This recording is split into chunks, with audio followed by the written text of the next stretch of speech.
Here are the top 10 stories on TV Platinum. On number 1, members of the House of Representatives elected on the platform of the People's Democratic Party (PDP) have defected to the ruling All Progressives Congress (APC).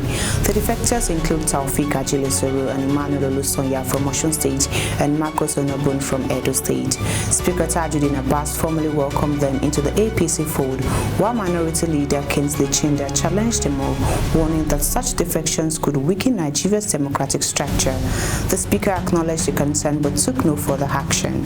On number 2, former governor of Jigawa State and an influential member of the People's Democratic Party (PDP), Alhaji Sule Lamido, says he's open to supporting any political arrangement within or outside the PDP that will secure Nigeria's future ahead of the 2027 elections.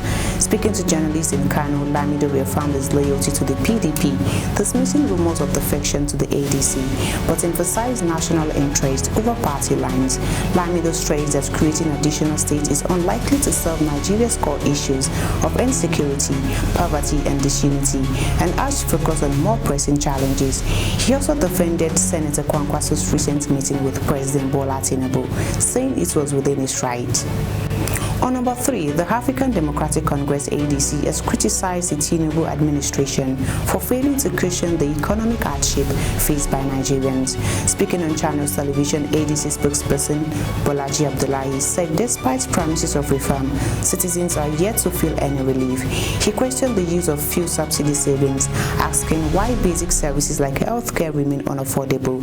Abdullahi accused the government of lacking a clear recovery roadmap and warned that a disconnect between policy promises and everyday realities is deepening public frustration.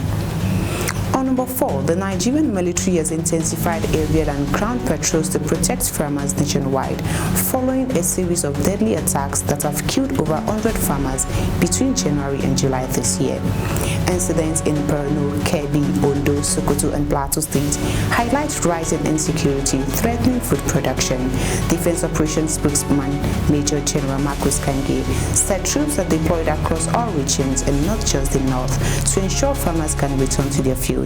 Meanwhile, the Federal Ministry of Agriculture warns that only 20% of Nigerians are currently food secure, as violence and economic hardship push 161 million people into food insecurity.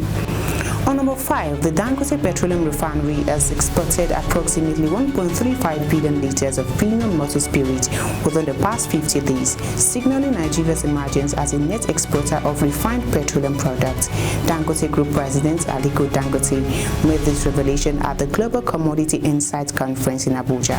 However, despite this export breakthrough, Nigeria and West Africa still import 69% of their petrol needs, according to the Nigerian Midstream and Downstream Petroleum Regulatory Authority. The agency is now working to establish a regional fuel pricing benchmark to reduce import reliance, attract investment, and boost transparency.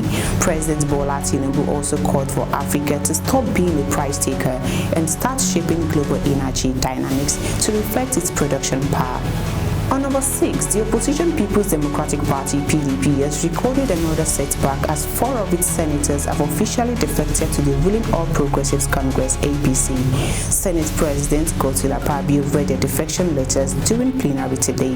The defectors include Senators Francis Fadamsi and Oluwole Olupiyi from Osun State, as well as Ane Kanbasi and Samson Ekong from Akwa Ibom.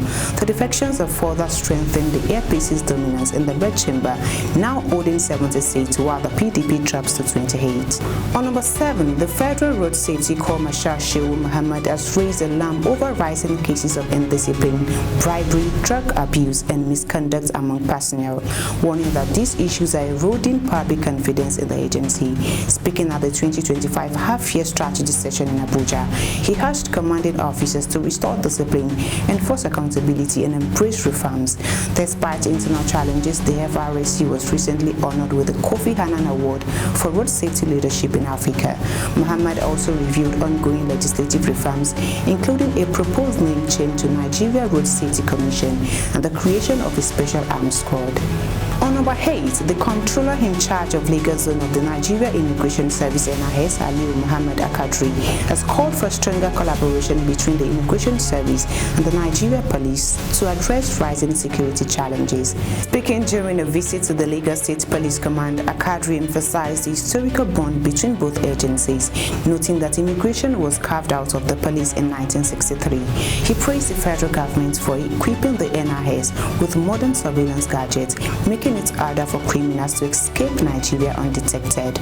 Commissioner of Police Adekoke Fayo Adejimo welcomed the visit, reaffirming the need for united action among security agencies to maintain internal security.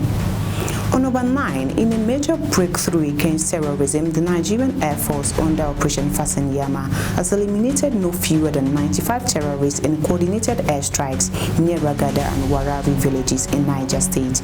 According to the news agency of Nigeria, NAF fighter jets acted on credible intelligence, intercepting the insurgents armed and riding in a convoy of 108 motorcycles as they moved from Zamfara through Kebbi into Rijahu local government area. Only 13 escaped while the rest were neutralized in the strike. Local residents welcomed the operation, describing it as a clear sign of federal government's increasing resolve to end banditry and violent extremism in the Northwest.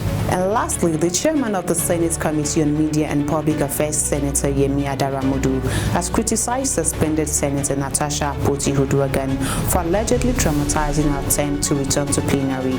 Speaking on Channels Television's Politics Today, Adaramodu described the actions as content creation, insisting the National Assembly is for lawmaking and not theatrics. He emphasized that court judgment must follow proper enforcement procedures and not be self-implemented. Meanwhile, Akpoti-Uduaghan maintains that a suspension was notified by a court order, though the Senate has yet to formally acknowledge the ruling. And that's the top 10 stories on TV Platinum. I am Hakima Dada. Do well to subscribe to all our social media platforms for more news updates. Thank you for watching and bye for now.